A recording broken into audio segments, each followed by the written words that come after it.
وعن ابن مسعود رضي الله عنه قال سمعت رسول الله صلى الله عليه وسلم يقول إذا اختلف المتبايعان وليس بينهما بينة فالقول ما يقول رب السلعة أو يتتاركان। قال رسول صلی اللہ علیہ وسلم نے چھوٹی بڑی چیزوں کو بیان کی، اللہ تعالیٰ نے ہمیں وہ شریعت عطا فرمائی جس میں کسی بھی معاملے میں، اس کو کہیں گے آپ یہ تو دنیا کا معاملہ ہے، دین دنیا سے الگ نہیں، دنیا دین سے الگ نہیں، سیاست دین سے الگ نہیں۔ اگر وہ جدا ہوتی ہے سیاست سے تو رہ جاتی ہے چنگیزی، اگر دین کے ساتھ سیاست حکومت چلائے کوئی اور دین کا سہارا نہ لے کسی، تو یقیناً قتل و غارت گری ہی رہے گی۔ لیکن جب دین رہے گا تو دین کا پہرا اس کے اوپر رہے گا، حلال حرام، کسی کی عزت، کسی کے مال کے حلال حرام ہونے کا بھی خطرہ اس کو رہے گا۔ تو کہنے کا مطلب یہ ہے کہ پیارے رسول نے ہر چھوٹی بڑی چیز کو بیان فرما دیا۔ یہاں دیکھیے، دو خرید فروخت کرنے والوں میں اختلاف ہو گیا کسی بھی چیز میں، کوئی سامان تھا، اس نے خرید کر کے اس کو پیسہ دے دیا اور کہا کہ مان لو رکھو، ہم آ کر کے اس کو بعد میں لے لیں گے۔ آیا اور کہنے لگا کہ نہیں، یہ جو سامان دے رہے ہو یہ سامان نہیں تھا، ہم نے جو دیکھ کر کے خریدا تھا وہ دوسرا سامان ہے، یہ نہیں تھا، دوسرے نوع کا تھا، دوسرے رنگ کا تھا۔ اختلاف تو ہوا۔ اسی طرح وہ کہنے لگے کہ بھائی ہم نے اس کو بیچا تھا 40 روپے میں یا 40 ریال میں، اور تم اس کا کہہ رہے کہ نہیں 30 ریال، 30 ریال والا یہ ہے اور 40 ریال والا یہ ہے۔ کہا نہیں، ہم نے اسی کو 30 میں خریدا تھا جو تم کہہ رہے ہو 40 کا۔ اختلاف ہو گیا۔ وَلَيْسَ بَيْنَهُمَا بَيِّنَةٌ، کوئی گواہ نہیں ہے، گواہ ہو سکتے نہیں، بھائی تم نے اسی کو 40 میں بیچا تھا، حل ہو سکتا ہے معاملہ، لیکن کوئی گواہ نہیں، نہ ان کے پاس نہ ان کے پاس، تو پھر کیا ہوگا؟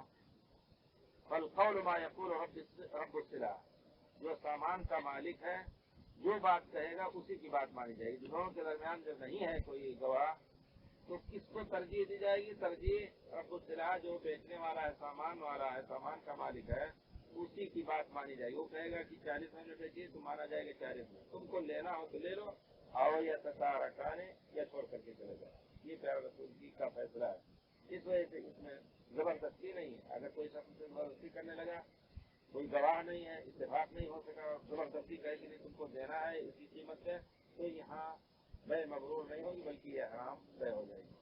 وعن ابي مسعود رضي الله عنه عن ابي مسعود الانصاري رضي الله عنه ان رسول الله صلى الله عليه وسلم نهى عن ثمن الكلب ومهر البغي وحلوان الكاهن متفق عليه. كان الرسول صلى الله عليه وسلم جو بیوع منع ہے, جو بے و شرع منع ہے, ان کا ذکر ہے کہ پیارے رسول نے کتے کی قیمت سے منع فرمایا, یعنی کتے کی قیمت دے کر کے قیمت کا کھاؤ, حرام ہے. کتا بھی خرید فروخت کی چیز نہیں ہے. تو پھر کتوں کی ضرورت تو ہے, اسلام میں اس کو ایک اس کا خاص حکم بھی ہے.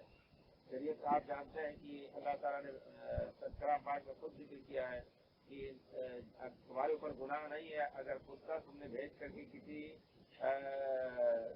کسی جانور کا شکار کیا, کتے نے پکڑ لیا, تم نے اس کو ذبح کر دیا, یا بسم اللہ کر کے کتے کو آپ نے چھوڑا, کتے کے منہ میں وہ مر گیا, تو اس کا کھانا جائز. دیکھیے کتا ہوا شکاری کتا, شکاری کتے کا رکھنا اور اس کا پالنا جائز ہوا. تو پھر کتا کہاں سے ملے جو نہیں خریدیں گے؟ علماء نے اس کا حل تلاش کیا ہے کہ اللہ کی قدرت سے کتے جو ہیں وہ گاؤں میں بستی میں بہت ہوتے ہیں. بچپن سے ایک کتا لے کر کے اطراف القریہ سے اس کو پال لو, پالنے کو منع نہیں کیا گیا ہے, اس کو سکھاؤ سدھاؤ سب کچھ کرو, لیکن بیچنا اسی کو آپ نے سکھا لیا اور یہ کہیں کہ اس کو ہم نے سدھایا ہے تو یہ کتا ہم 1000 میں بیچیں گے یا 500 میں بیچیں گے, بہت ہی جیلیت کتا ہے, سب کچھ بیچنا جائز نہیں, نہ اس کا خریدنا کسی کو جائز. نہ ثمن الکلب, ثمن الکلب مطلب ہے کہ قیمت دے کر کے خریدنا یا بیچ کر کے اس کی قیمت لینا. پیارے رسول نے یہ نہیں کہا کہ بیچنا حرام ہے یا خریدنا, کتنا جامع لفظ ہے. نہ ثمن الکلب, کتے کی قیمت سے منع کیا, قیمت دینا اس کا منع ہے, قیمت اس کا لینا منع ہے, یعنی خریدنا اور فروختنا دونوں منع ہے. نہ خریدیے اور نہ فروخت کیجیے.